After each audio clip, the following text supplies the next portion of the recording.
Man, I can't think of anyone who wasn't impressed by Jurassic Park back in 1993. I mean, this thing paved the way for CGI in cinema, with its hyper-realistic visuals and terrifying T-Rex. The NES game obviously lacked those attributes, but man was it a ton of fun all those years ago. Brad Bangle.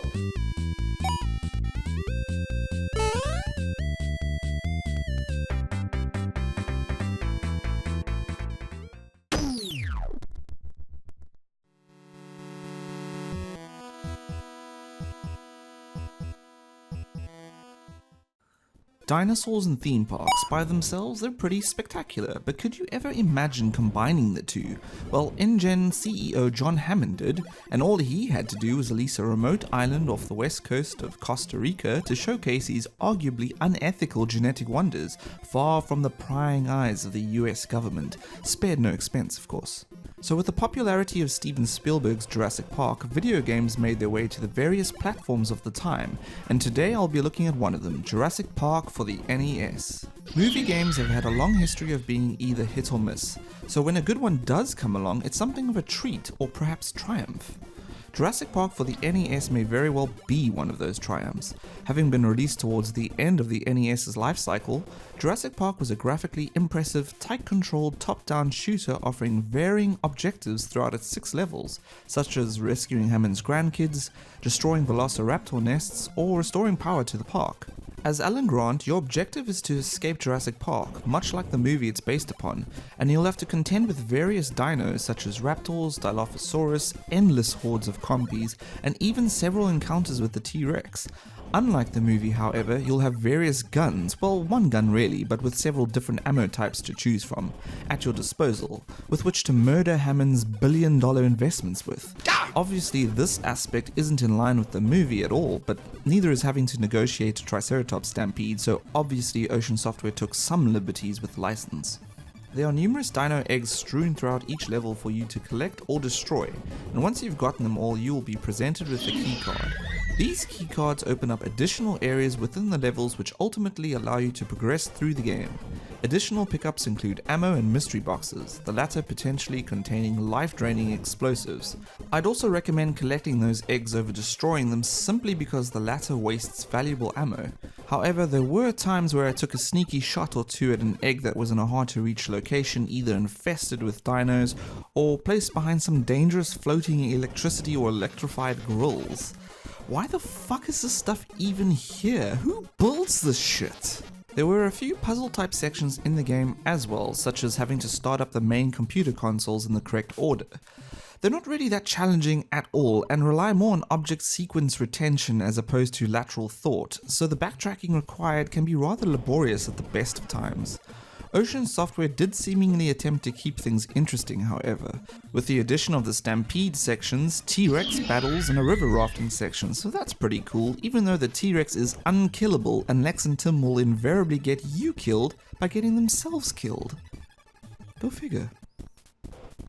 As previously stated, Jurassic Park has surprisingly tight control, so simply roaming the environment is an enjoyable experience. And the responsiveness of Alan and his firearms make wasting the hapless dinos an equally enjoyable endeavor. Compies are the most numerous dinosaur you will encounter. They're small and slow, but somehow manage to overwhelm you fairly easily if you dismiss them as not being a threat. The raptors are fast and tend to pop out from under the trees without warning. Sometimes this causes me to instinctively try to run away, shouting oh fuck, when I know I'm not going to get a shot in. And spitters, while stationary, will, as their namesake suggests, spit their venom towards you, so try your best to avoid those fuckers. The numerous other dinos that feature are basically unkillable set pieces. You'll need to avoid the previously mentioned horde of stampeding Triceratops. The T-Rex can only be chased away, if you want to call it that, by emptying several clips into it, and other dinosaurs such as the Stegosaurus or Brachiosaurus serve only as obstacles that need to be avoided or dodged. The visuals in Jurassic Park are notably impressive for an NES title. Neatly drawn sprites and maps featuring well-defined colors make great use of the NES's color palette. I've always thought it was quite neat that the game was a top-down isometric shooter as opposed to a platformer. Platformers were like bread and butter to the NES, so it was quite a thrill to get to explore Jurassic Park in a sprawling isometric world such as this. Better still, Universal Studios provided Ocean Software with various assets related to the film, such as photos of the sets and even the script, in order to aid the programmers with the game design. So that's pretty damn impressive, I'd say. I believe the SNES version had an even more comprehensive development process, so I'm really keen to check that version out sometime soon. The SNES was never officially distributed to South Africa, so even though I did manage to get my hands on one, I only had a handful of games, Jurassic Park not being one of them. Other graphical niceties in the NES version include a detailed intro screen with the Jurassic Park logo, an animated T-Rex popping up on the screen, its gaping mouth used as the backdrop for various game options, an impressive swirling DNA helix animation during each mission briefing, and detailed computer console screens featuring the friendly face of Mr. DNA. But perhaps the most nostalgic thing of all in this game is the music. The pleasant 8-bit tunes always come back to me in a wave of childhood memories, my 9-year-old self having been parked in front of the TV spending hours trying to beat this game. Jurassic Park on the NES is definitely still good today. It's an uncharacteristically good movie adaptation that tries its best to be as distinguishable as possible. Though certainly not perfect, as the need for backtracking can be quite a pain in the arse, the responsive gameplay, great visuals and wonderful soundtrack definitely prove that Ocean Software spared no expense with Jurassic Park.